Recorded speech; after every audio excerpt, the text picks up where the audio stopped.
Hi designers, welcome to triple Aparna arts academy. இன்னைக்கு நம்ம பார்க்க போகிறது, நீங்கள் தையல் மிஷினில் ஸ்டிச் பண்ணும்போது அடிக்கடி நூல் கட் ஆகிட்டே இருக்கா?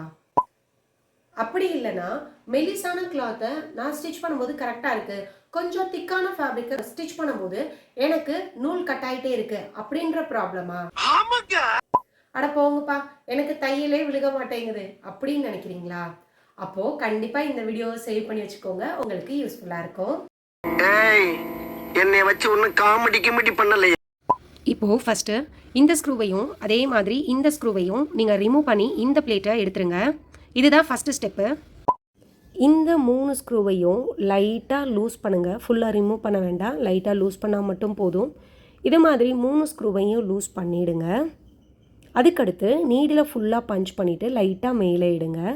லைட்டாக மேலே எடுக்கும்போது நீடிலோட ஃப்ளாட்டான இடத்துல இந்த ஷார்ப்பான போர்ஷன் 1 mm கேப்பில் இருக்கணும். இப்போ பார்த்தீங்கன்னா இந்த ஹோல்ஸுக்கு கீழே இருக்குது பார்த்தீங்களா, இந்த ஃப்ளாட்டில் அந்த ஷார்ப்பு 1 mm கேப்பில் இருக்கணும். 1 mm கேப் அப்படின்றது இது உள்ளே போயிட்டு நல்லா பார்த்துக்கோங்க. நீடில் உள்ளே நல்லா விட்டுட்டேன்.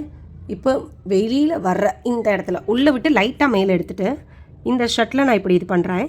இப்போது இதை தொட்ட மாதிரி இருக்குது, இதை லைட்டாக உள்ளே கொண்டு போயிருங்க. இது ரெண்டுக்கும் நடுவில் லைட்டாக உள்ளே கொண்டு போனால் போதும். ஒரு பேப்பர் வச்சோம் அப்படின்னா அந்த பேப்பருக்கான இடம் தான் 1 mm கேப்பு.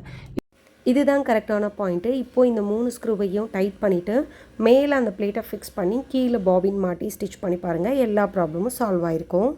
இதே மாதிரி பல வீடியோஸ் டிப்ஸ் நீங்கள் தெரிஞ்சுக்க மறக்காமல் நம்ம ஐடியா ஃபாலோ பண்ணிக்கோங்க. வேற ஒரு டிப்ஸோட பார்க்கலாம். தேங்க்யூ.